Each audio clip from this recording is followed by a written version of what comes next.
Ok, alors on va modifier le style de ces deux objets. Comme ça, ça vous rappelle un peu comment ça fonctionne. On va cliquer à côté de la page, donc on ne travaille pas spécifiquement sur un des objets du document. Dans la palette style d'objet ici, on va aller double-cliquer sur bloc pour extrait dans cartouche. Oui, c'est comme ça que ça s'appelle. D'abord, je vous conseille de mettre peut-être sur un côté de l'écran, parce que la boîte va s'ouvrir. Enfin, c'est surtout moi qui ai un écran qui affiche peu de pixels pour les besoins de la démonstration, donc je pense que chez vous, ça devrait aller. Vous n'avez pas besoin de penser à mettre le bloc qu'on va modifier, de le mettre sur la droite de l'écran. Donc, rien n'est sélectionné, vous avez cliqué à côté de la page, vous allez double-cliquer sur bloc pour extrait dans cartouche, et on va aller modifier un peu l'aspect.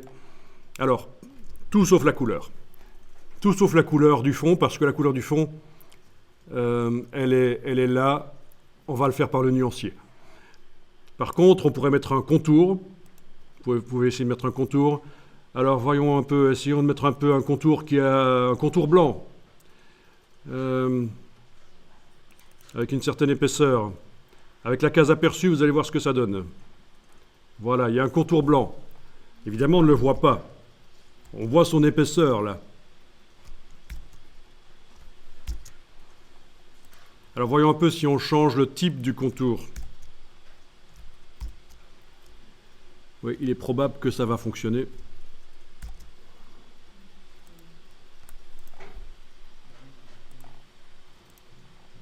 Voilà, ça fonctionne, c'est l'effet que je voulais avoir.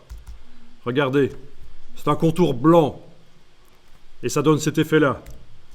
Vous avez vu? Ça peut être classieux, ça peut être sympa. Et pour faire ça, donc je vous répète, on est donc en train de modifier le style bloc pour extrait dans cartouche.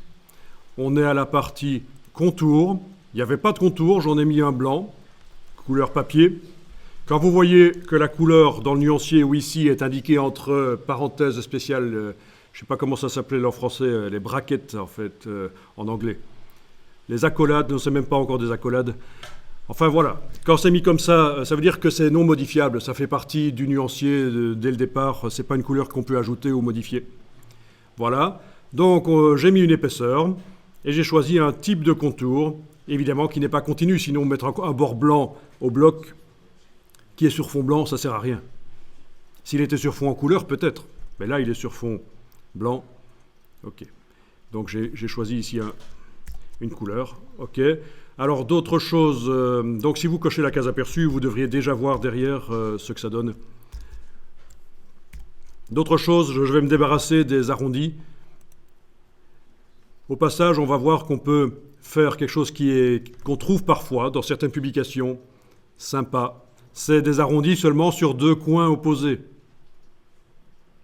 Et pour ça, vous allez le voir ici, dans les options de contour et d'arrondi, casser la chaîne en cliquant sur elle. Voilà.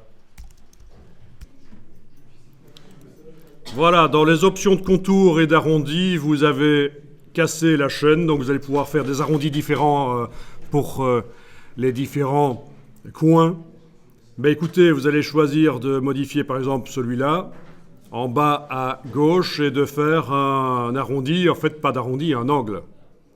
La valeur ici n'a plus d'importance du coup. Et la même chose pour ici, le coin opposé, un angle. Et vous voyez ce que ça donne ici. Bon, ce sont des choses qu'on rencontre, c'est un peu classieux comme ça, pourquoi pas. C'est pas adapté à toutes les publications, on va pas faire ça pour un rapport d'entreprise. Ce sera plutôt pour une petite brochure, pour des enfants, pour un parc d'attractions, pour un truc écolo, enfin voilà, un truc où on essaye de faire passer un message de manière sympathique et on veut que les gens lisent, quoi. Voilà. Il n'y a pas un côté austère. Voilà, vous pouvez cliquer sur OK. Vous avez modifié le style. On va enregistrer le document parce qu'il me semble que ça fait longtemps qu'on n'a pas enregistré le document. Donc vous allez dans Fichier enregistrer sous et vous allez modifier un peu le nom. On va l'appeler 137. Voilà. Enregistrer, il ne faudra pas perdre ça.